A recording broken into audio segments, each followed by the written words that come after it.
Greetings, travelers, and welcome back to the Tales from the Enchanted Forest podcast with your hosts, Fox and Sparrow.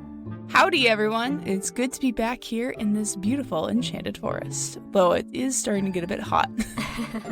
It's getting really hot. And you know what else is hot? The World Cup. Woo! And with the World Cup happening, we've seen Canadians coming out in full force to support the Canadian team. And honestly, we are not big sports fans per se, but there is something about Canadians and sports that just unites everybody.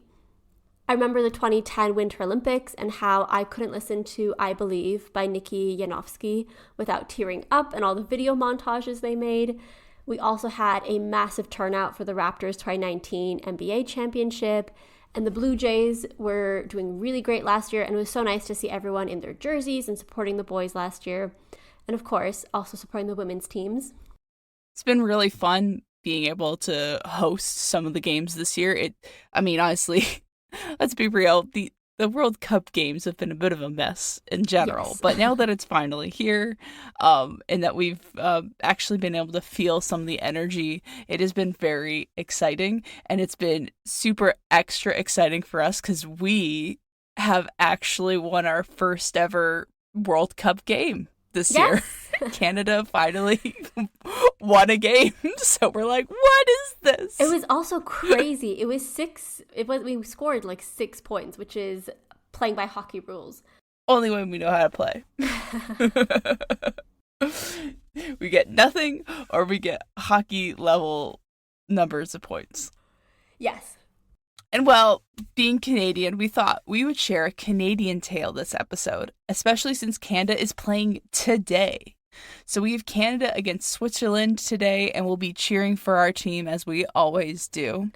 At the same time, we also wanted to find a summer solstice story since we just celebrated the longest day of the year on the 20th. So this was just the perfect tale to bring together everything going on at the moment. And you know how much we love a seasonal tale. I feel like that's one of our favorite genres, is just telling a seasonal story of how winter and summer came to be. Yeah, it's kind of our signature move at this point. So this story is called How Summer Came to Canada, collected by Cyrus Macmillian in his Canadian Wonder Tales. This story is a Glooskap story, and these stories were first collected by Silas Rand and then by Charles Godfrey Leland in the 19th century. We've consulted various versions of this story, but our handy-dandy Macmillan edition is our favorite, so that's the one we'll be telling. Yes, I think we've covered other stories from him. Mm-hmm. The Mermaid of the Magdalenes, I think. Yes, that was it. It's funny seeing these names pop up being like, oh, I know you. Where do I know you from? It's almost like we've been doing this for a long time and we can start recognizing people's names now. Oh my gosh, girl. Doing this for 5 years has been an insane and wild ride, and I love it. And with that, travelers, settle in and find out how summer came to Canada and the Enchanted Forest. This story is a Glooskap story. Glooskap is a legendary figure to the Wabanaki peoples. His stories were recorded in the 19th century, but each variation is slightly different. From the Macmillan book, he is regarded as the great lord and creator who sailed across the sea in a great stone canoe and landed on the eastern shores of Canada. He dwelt there for ages until one day he sailed away. He was born of goodness, and his twin brother was Wolf, the son of wickedness. Their mother died at their birth, and the two were left alone for much of their lives. Both had magical powers that protected them from harm. Now, before Glooskap was born, it was known that he would be the lord of the land in Canada. But Beaver and Squirrel were jealous, and when the young lord arrived, they both plotted his downfall. They tempted Wolf to kill his own brother, and Wolf, being the son of wickedness, was glad at the chance, but told Beaver and Squirrel to find out Glooskap's secret. Both brothers only had one method of being killed, and neither brother knew what the other's was. This is kind of like the Achilles method. So, Beaver stalked Glooskap until one day he overheard the young lord boasting to the stars that he could only be killed by a flowering rush. Beaver went straight to Wolf and told him what he had discovered, and he asked Wolf for a wish now that he had given him this great secret. Wolf asked what Beaver wanted, And Beaver drew himself up, and with all of his courage, he asked for wings like a pigeon. Wolf laughed and laughed. He mocked Beaver, and shamefaced, poor Beaver sulked away. Listen, you don't know why he wanted tiny wings, okay? Oh, how dare you disrespect our national animal. Beavers are actually so cool. They are. And they would have been so much cooler with little wings. I know. No, it's just, I can see why Wolf laughed, because Beaver has like a tail like a file. He's giant. He's, kind of squat. Yeah. And then he's like, I would like wings like a pigeon. I understand a little snickering, but come on. If you could help him out, help him out. Yeah, like laugh, but then give him the wish. Like, then you could laugh at him all the time if you wanted to. But Wolf was born of wickedness, so it's on brand. Oh my goodness, short-sighted. Well, you know what they say about my enemy's enemy is my friend? Well, Beaver went straight to Glooskap and told him that Wolf knew how to kill him, and he should act first. Worried, Glooskap snuck around Wolf's tent until he finally heard Wolf boasting to the stars about how he could only be killed with the fern root. Fearing for his own life, Glooskap took action right away and slew his brother before turning him into a mountain. From then on, he ruled Canada alone. He created fairies and elves, and then he created the first people, whom he called the Children of Light. He also crafted animals that had not existed before, but he quickly realized his mistake in crafting people. Even the squirrel towered over man, so Glooskap had to make the animals smaller, and those he kept big he sent to the north like the bear. Loons became his messengers, foxes brought him tales from the forest, the rabbits became scouts, and whales became carriers. Each animal had special work to do, and the only animals left that were his enemies were beaver, badger, and bullfrog. But Glooskap dealt with them accordingly, and that's a story for another day. I like this imagery of him creating these giant animals and being like, wait, hold on. If you came across a human, what would you do? And the animal being like, oh, I just eat him. And Glooskap being like, okay, you can't do that. But one way that he made the squirrel small is he just pet it over and over and over and over again until it became tiny. Oh my gosh, that's kind of adorable. Yeah, maybe that's what I did to my cat when she was born. I just kept petting her, and now she's so small. Aw, I should have pet my cats less, and then they would have been giant cats. But that's how that works, right? I think. Aw, I think it's so funny that his enemies are the beaver, the badger, and the bullfrog. It's like one of the requirements is they must start with the letter B. It's like, who do you have beef with? The beaver down the road. Although I will say, in our small town, there is a lot of hatred and love for the beavers. So when you get near to the moor, you'll see that a lot of the trees have gates, like little netting around them, like wire nets around them, to stop the beavers from destroying them. Aww. Because the beavers will cut down trees, and we need some of those trees to stop erosion. So it's a love-hate relationship, but they're so cute. They're so cute. Of course, Canadian symbol. And I love that this guy is like, well, who are your enemies? Who do you have beef with? That beaver down the road. Hate him and his dam. Yeah. Like, badgers make sense. Those things can be vicious. Yes. But then also the bullfrog is like, bro, the bullfrog is so tiny. I feel like it's like a principle thing. The bullfrog is just like out of spite doesn't like you, and you're like, well, I don't like you then. But you know what? We don't like mosquitoes, and mosquitoes are tiny, so I feel like size doesn't matter here. I think it's just some hatreds run deep. That's true. Now, during Glooskap's lifetime, Canada grew very cold, and the land was covered in ice. The natives built fires, but nothing brought them warmth. As they waited for the land to thaw, their supplies dwindled until there was nothing left to eat. Men, women, and children died daily, and they turned to him for help. However, even with his magic, he could do nothing to coax the earth back to life. He knew that this was not a natural cold. It was caused by a powerful giant who had descended from the far north and brought famine and death as his helpers. He was called Winter, and he had existed long before people had spread across the world. Ooh, this is not a natural thing. It is winter. It's like, I know this is like probably an explanation story, so explain it, but it's so funny to hear them be like, it's unnatural. It happens. It just from time to time. It's winter. It's like, ah, yes. So scary. Well, the problem is we have global heating events and global cooling events, and then we have ice ages that come and go. So what probably happened was there was an ice age at this point, where it just became unbearably cold. So a lot of the First Nation stories, timeline-wise, you can kind of associate them to what the world or the earth was going through. We've had tons of global extinction events that have happened. We're going through an extinction event right now, timeline-wise. So one day when we tell stories of maybe animals like elephants and tigers, or even rhinos, that will be a magical creature because people wouldn't be able to comprehend the fact that these animals existed. Maybe because, depending on what happens in the future, definitely not within our lifetime, but in the future, maybe the animals will get bigger again because there'll be another ice age that's catastrophic, or maybe they'll get smaller again. So I feel like these stories, they timeline-wise get placed where something is happening, and it would make sense if this story was written or told during a time when an ice age had happened or they were coming out of an ice age. I see. That makes sense.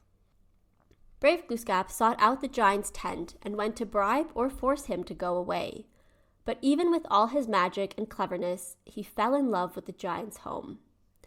In the sunlight, the ice sparkled like crystals, and a rainbow of light filled the world. In the moonlight, the snow blanketed the land in a spotless white cover, and even the stars shone brighter. From the giant's tent, Glooskap saw the beauty of the world in a new light and soon forgot his people and their suffering.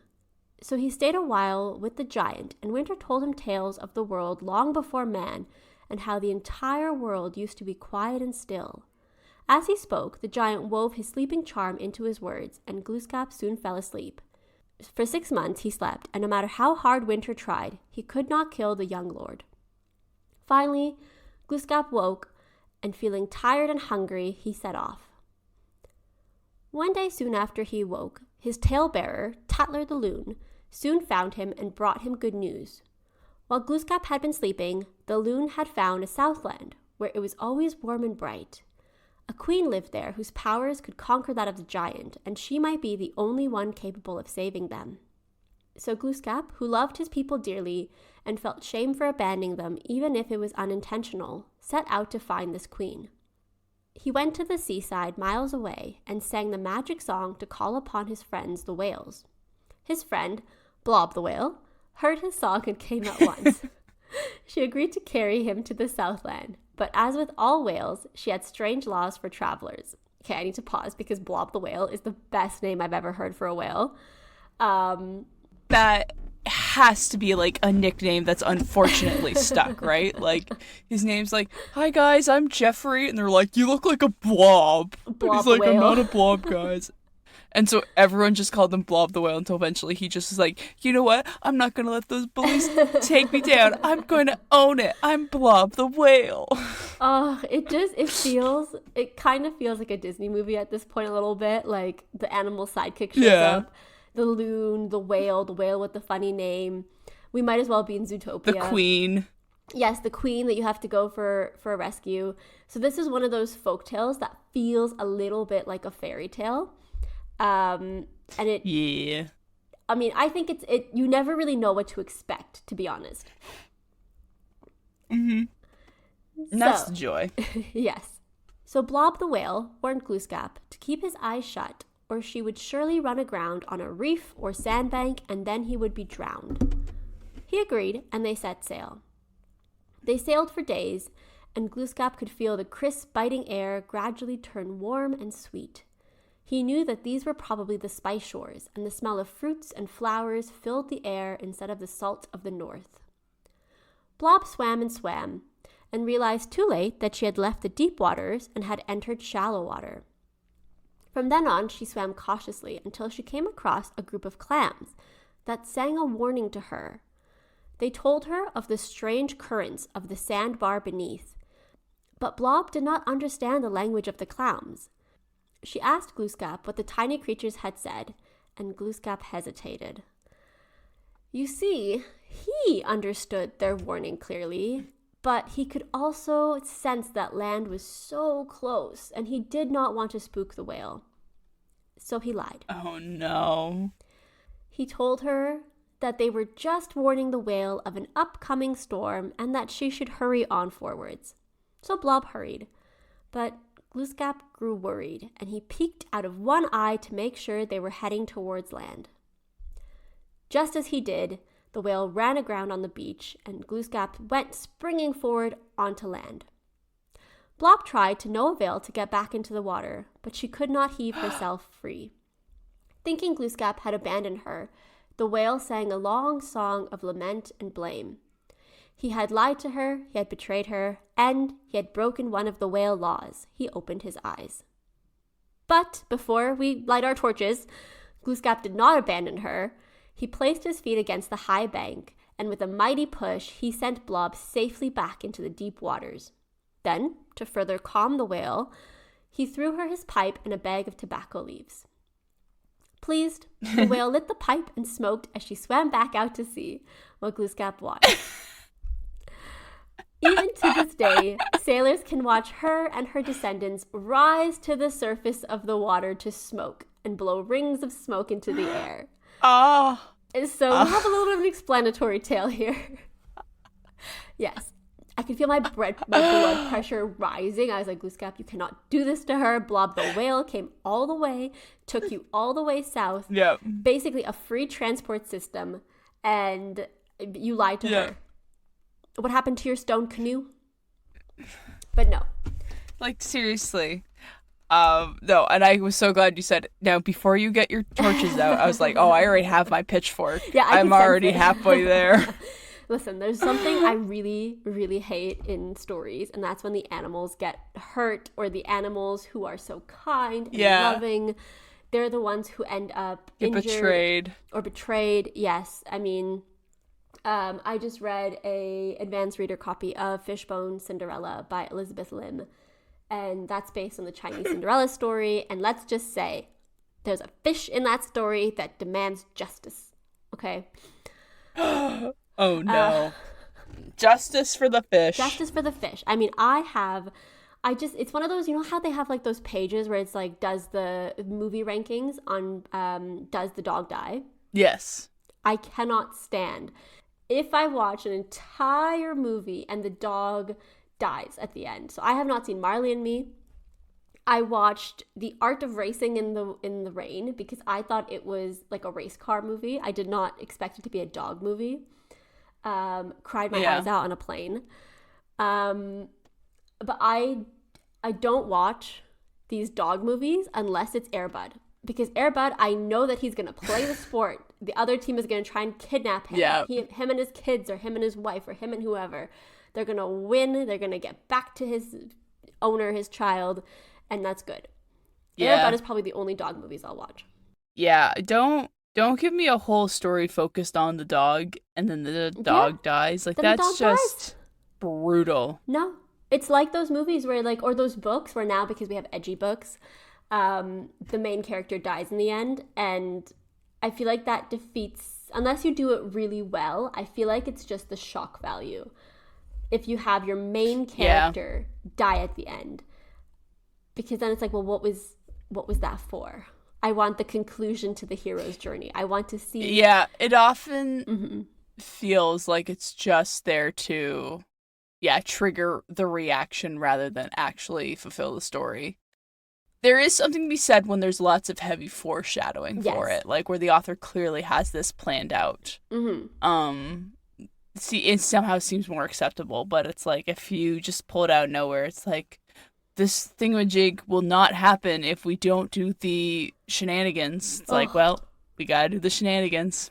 I mean, I'm so happy that he just did right by Blob, because Blob did not deserve to be betrayed and left to die on a beach, to be honest. Justice for Blob.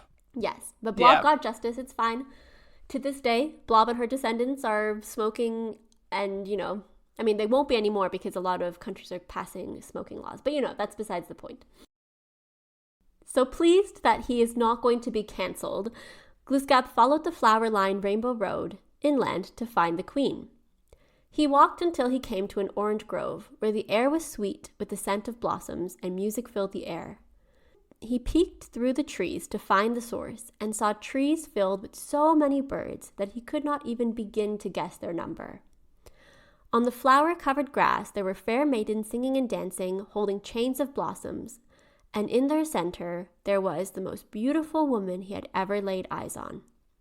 Her long brown hair was crowned with flowers, and she was radiant. For some time he could do nothing but listen and gaze in silence, drawing in deep breaths of honeysuckle until he felt strong again. Then, startled, Glooskap realized an old lady had come up next to him. She was wrinkled but still beautiful, and like him, she was watching the maiden silently. He found his voice at last and asked her who they were. The old woman answered that it was the fairy queen named Summer. She was the daughter of Dawn, and before her were her children, the fairies of light and sunshine and flowers. Glooskap knew that this was the queen who would free his people from winter. So, using his music, he lured her into the woods and seized her, holding her captive with a crafty trick. In the text, it says that, "For she loved him because of his magic power." Okay, and this is where we have to put our thinking hats on for a second. This could mean that she loved his magic, right? So because she's the strong fairy queen, she's the daughter of Dawn, she's been ruling the Southlands, she might have genuinely really liked him because he was powerful. Or it could mean the more Persephone Hades route, where his magic made her think she loved him. Oh, so gosh. I mean, these seasonal stories, as soon as they include a man and a woman, you know that's going to be some weird. Like, Inanna was weird. Persephone's story is weird. Would it have been so hard for him just to approach her and be like, "Hey, can you help me?" I think seeing a beautiful woman who's just playing music and hanging out with her kids, I feel like he could have just asked. He could have been like, "Hey, there's this giant and I know you're going to be stronger than him. Do you mind coming up north with me and just giving me a hand?" Yeah. Also, you're beautiful. Would you consider getting coffee with me later? That would be great. Thanks. Like, go ahead, shoot your shot, but don't do. Yeah, I've got a whale friend. But also, it's not like he's like this random guy. He's the Lord of Canada, you know? Come on. That has to mean something, Glooskap. Right? Oh my goodness. But yeah, Insecure just was like, let's go straight to the kidnap. This is a folktale, so maybe keeping her captive with the crafty trick was, was the best thing somehow. Well, he is also on a deadline. He has to get this done super quick. Because people are dying. I guess. Either way, with her as his companion, he began the journey north by land. But, so that he never forgot the way back to the wilderness of flowers, he cut a large moose hide and fashioned it into a slender cord. As he ran north with Summer, he let the cord loose behind him so that they could always find their way back. Meanwhile, back in the wilderness, Summer's children mourned for their mother. For weeks, tears ran down their cheeks like rain, and old Dawn covered herself in dark morning clouds, refusing to be bright. Their misery would not last long, because after many days, Glooskap reached the Northland and found none of his people, for they were all asleep under the giant's power, and the country was left barren and empty. Glooskap and Summer continued onwards to Winter's tent. When the giant saw them approaching, he welcomed them both, thinking he would charm them to sleep and keep them with him forever. But try as he might, he could not charm them. Large drops of sweat dripped down his face as he tried and failed to use his powers of frost. Then his tent began to melt away, and he ran outside to see the world thawing. The mysterious, beautiful woman was glowing, and it was too late by the time Winter realized that she was using some strange power to bring everything back to life. Winter wept as buds came upon the trees and the snow ran down the rivers. He knew his reign had ended, and his tears were like cold rain. Now, Summer watched him, and seeing him mourn, she gently consoled him. She told him that she had proven her strength, and there was no need to take it any further. She would give him all the country in the far north, and she would never disturb him up there. Every 6 months, he could come down and rule Glooskap's lands, but never too severely. And for the other 6 months, she would come up from the south and rule the land to make sure that everything prospered and flourished. Old Winter could do nothing but accept her proposal. It was fair, and he knew she could melt him entirely if she wanted to. So, he built his home in the north, and in the late autumn he came down to Glooskap's lands. When he comes down, Summer follows Glooskap's moose cord down to her home. And so, in Glooskap's country, Winter and Summer, the old giant and the beautiful fairy queen divide the rule of the land between them. And that is how Summer came to Canada. Wow. So it's not even like, it doesn't even seem like she like married him or anything. She's just like, oh, I love you, so I'm going to follow you. Okay, now I'm just going to leave. Interesting. It seems like maybe there was some companionship there. There was some kind of, maybe a short-term love affair or something. But it does seem like the overall story was just that she would come up from the south, and there'd be a time in Canada where there'd be spring and summer and everything would come back to life. And then there'd be a time when things would die. And of course, this is the way the seasons work, right? So this is an explanatory tale. But I do like how Glooskap saw the beauty in both. The beauty in the winter and the beauty in the summer and the spring, and how you could never really appreciate the summer fully until you had that winter, right? Yeah. And I think growing up in Canada, it was really interesting to see the seasons go through their changes, because you knew that once the air turned crisp, that would be time to go back to school. Yeah. We have our snow boots, and you have to come into school with snow pants and the full gear. Ugh. Trudging through the snow. I don't even know how people who don't live in seasonal climates, I don't know how they know what to do, because in my head, right, I have the year goes by the seasons, and unfortunately with the way climate change is going, seasons are becoming weirder. So you can't just, enjoy the summer and then go to the winter and then the fall and the spring. They're all kind of meshing into one. But yeah, it's kind of become more chaotic. Yeah, I mean, I do hope generations to come will get to enjoy seasons. I think seasons are... I could never live somewhere where there were no seasons, I don't think. Yeah. Yeah, there's just a really fun and special time of year when things change from one to the other. Yeah, no, I quite agree with you there. So, that is our seasonal tale. Again, we tell a lot of them. At some point, I'll make a master list of all the seasonal tales, because I think there's something so fun about them. I think it tells you a lot about the culture, where the seasonal tale came from. I like how they weave different characters and personify summer and winter. I think seasonal tales are some of my favorite stories, my favorite genre of story, I think. Yeah, I think my favorite is the explanation tale, and this is just a flavor of that. Yes. That gets told a lot. And there's just something so fun and endearing to understand how the seasons work. And it's just so interesting because so many cultures have come up with a reason for that. So we hope you guys enjoyed that story, and we hope that you guys will be cheering on, because maybe we can then tell a story of how the World Cup came to Canada. Yay! I mean, that's very delusional, but we can dream. Yes. Here's hoping. And with that, dear travelers, if you want to see show notes, blog posts, and more enchanted fun, then check out the website at www.talesfromenchantforest.com. You can also find us on most social media sites like Instagram and Bluesky under the podcast name, or at From Enchanted. For any inquiries, comments, or suggestions, then email us at talesfromenchantforest@gmail.com. And don't forget to rate us wherever you listen to your podcast episodes. And remember, there's always a place for you in the Enchanted Forest.